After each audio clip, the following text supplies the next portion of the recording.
Hi friends, അടീനപ്പെട്ടിയുടെ പുതിയൊരു എപ്പിസോഡിലേക്ക് എല്ലാവർക്കും സ്വാഗതം. ഇന്ന് നമ്മൾ എങ്ങനെ അടീനത്തിന് ഒരു ഉചിതമായ പോട്ടി മിക്സ് തയ്യാറാക്കാം എന്നുള്ളതാണ് നോക്കുന്നത്. ഇത് നഴ്സറികളിലും മറ്റും ഉപയോഗിക്കുന്ന ഒരു രീതിയാണ്. സാധാരണ ആളുകൾ പൊതുവെ സംശയങ്ങളായിട്ട് ചോദിക്കാറുണ്ട് എങ്ങനെയാണ് ചെയ്യേണ്ടതെന്ന് വെച്ച്. അതാണ് ഡീറ്റെയിൽ ആയ ഒരു വീഡിയോ ചെയ്യാമെന്ന് വിചാരിക്കുന്നത്. പോട്ടി മിക്സുകൾ നമ്മുടെ കാലാവസ്ഥ, നമ്മുടെ റൂഫിംഗ് മെത്തേഡ്, അതായത് നമ്മൾ ഔട്ട്ഡോർ ആണോ ഇൻഡോർ ആണോ കീപ്പ് ചെയ്യുന്നത്, അതുപോലെ തന്നെ നമ്മുടെ പ്രദേശത്തെ മഴയുടെ അളവ്, ഇതെല്ലാം അനുസരിച്ച് നമുക്ക് മാറ്റം വരുത്തേണ്ടതുണ്ട്. ഇപ്പോൾ കേരളത്തിലെ അവസ്ഥ എന്ന് പറയുമ്പോൾ നമുക്ക് ഒന്ന് ഉപയോഗിക്കാൻ പറ്റുന്ന ഒരു മെറ്റീരിയലാണ് മണൽ, പുഴമണൽ. അതിപ്പോൾ കിട്ടാത്തൊരവസ്ഥയായതിനാൽ നമുക്ക് തരിയുള്ള എംസാൻഡ് ഉപയോഗിക്കാം. ഈ രണ്ട് തരത്തിലുള്ള എംസാൻഡ് ഉണ്ട്. ഒന്ന് തേപ്പിന് ഉപയോഗിക്കുന്ന എംസാൻഡ്, അതായത് പ്ലാസ്റ്ററിങ് വർക്ക് കൺസ്ട്രക്ഷൻ. രണ്ടാമത് കെട്ടുപണിക്ക് ഉപയോഗിക്കുന്ന എംസാൻഡ്, തരിയുള്ള എംസാൻഡ്. അതാണ് നമ്മളിപ്പോൾ എടുത്തിരിക്കുന്നത്. രണ്ടാമത് നമ്മൾ ഉപയോഗിക്കുന്നത് റൈസ് ഹസ്കാണ്, അതായത് അരി കുത്തി കിട്ടുന്ന, ഇതൊരു മെഷീനറി പ്രൊഡക്റ്റാണ്. അതായത് നമ്മൾ സാധാരണ നെല്ല് കുത്തുന്ന അരിയിൽ നിന്ന് കിട്ടുന്ന റൈസ് ഹസ്കിന് ഈ ഒരു പ്രത്യേകത ഉണ്ടാവില്ല. ഫുൾ മെഷീനൈസ്ഡ് ആയിട്ടുള്ള മില്ലുകളിൽ നിന്ന് കളക്ട് ചെയ്യണം. മൂന്നാമതായിട്ട് കോക്കോപീറ്റ് ഉപയോഗിക്കുന്നത്, നമ്മളൊരു കാര്യം ശ്രദ്ധിക്കേണ്ടത്, റൂഫിംഗ് ഷീറ്റിന് താഴെയാണെങ്കിൽ മാത്രമേ കോക്കോപീറ്റ് ഉപയോഗിക്കാൻ പാടുള്ളൂ. അതായത് UV ഷീറ്റ്, അത് UV കിരണങ്ങളെ മാത്രം തടഞ്ഞു നിർത്തി ചൂട് നിലനിർത്തിക്കൊണ്ട് പ്രവർത്തിക്കുന്ന ഷീറ്റിംഗാണ്. അതിലാണ് കോക്കോപീറ്റ് ഉപയോഗിക്കേണ്ടത്. നാലാമതായിട്ട് നമുക്ക് കമ്പോസ്റ്റ്. ഞാനിപ്പോൾ അടുക്കള വേസ്റ്റ് നിന്നുണ്ടാക്കിയ കമ്പോസ്റ്റാണ് ഇവിടെ ഉപയോഗിച്ചിരിക്കുന്നത്. നിങ്ങൾക്ക് വെർമി കമ്പോസ്റ്റ്, വിവിധതരം കമ്പോസ്റ്റുകൾ മാർക്കറ്റിലുണ്ട്, അത് ഉപയോഗിക്കാം. നമ്മൾ തന്നെ ഉണ്ടാക്കിയെടുത്ത കമ്പോസ്റ്റ് ആണെങ്കിൽ നമ്മളത് അത്യാവശ്യം ഡ്രൈ ചെയ്ത് ഉണക്കിയിട്ട് വേണം ഉപയോഗിക്കാനായിട്ട്.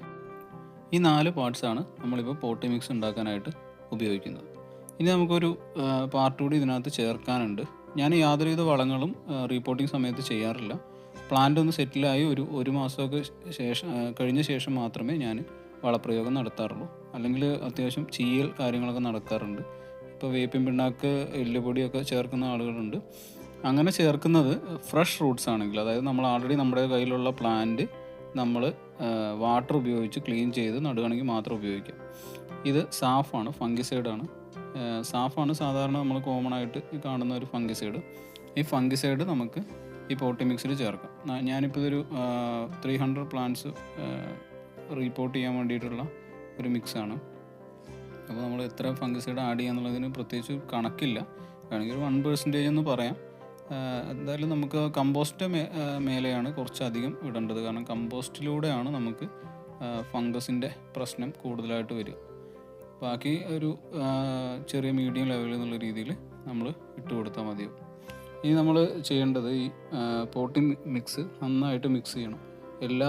എല്ലാ ഭാഗങ്ങളിലും യൂണിഫോമായിട്ട് എല്ലാ പാർട്സും എത്തുന്ന രീതിയിൽ നമ്മൾ മിക്സ് ചെയ്യണം. ഇങ്ങനെ മിക്സ് ചെയ്യുമ്പോൾ ചെറുതായിട്ടൊരു നനവ്, അതായത് നമ്മൾ പിടിക്കുമ്പോൾ ഒരു ചെറിയൊരു പുട്ടിൻ്റെ ഒരു നനവില്ലേ, അത്രയും ഒരു ചെറിയ നനവിന് നമ്മൾ ഈ പോട്ടി മിക്സ് ചെയ്യണം.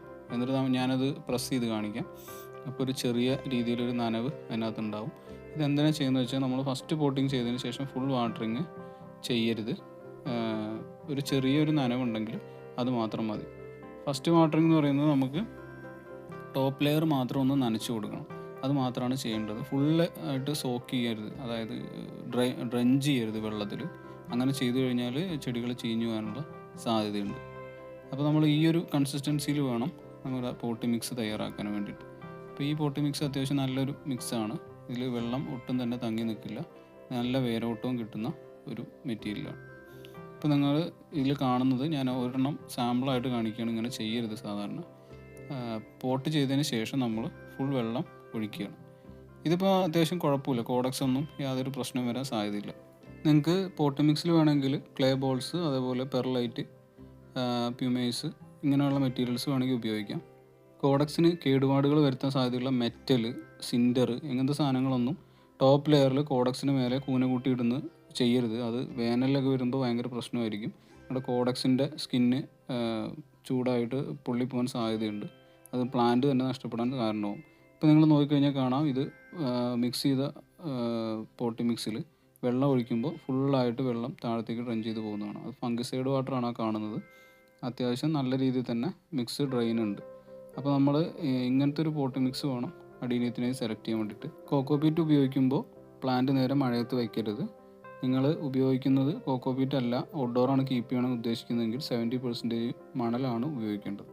അത് നിങ്ങൾ ഉപയോഗിക്കുന്നത് എംസാൻഡ് ആണെങ്കിൽ വാഷ് ചെയ്ത് ഉപയോഗിച്ചാൽ കുറച്ചുകൂടി നല്ല റിസൾട്ടായിരിക്കും കിട്ടുക.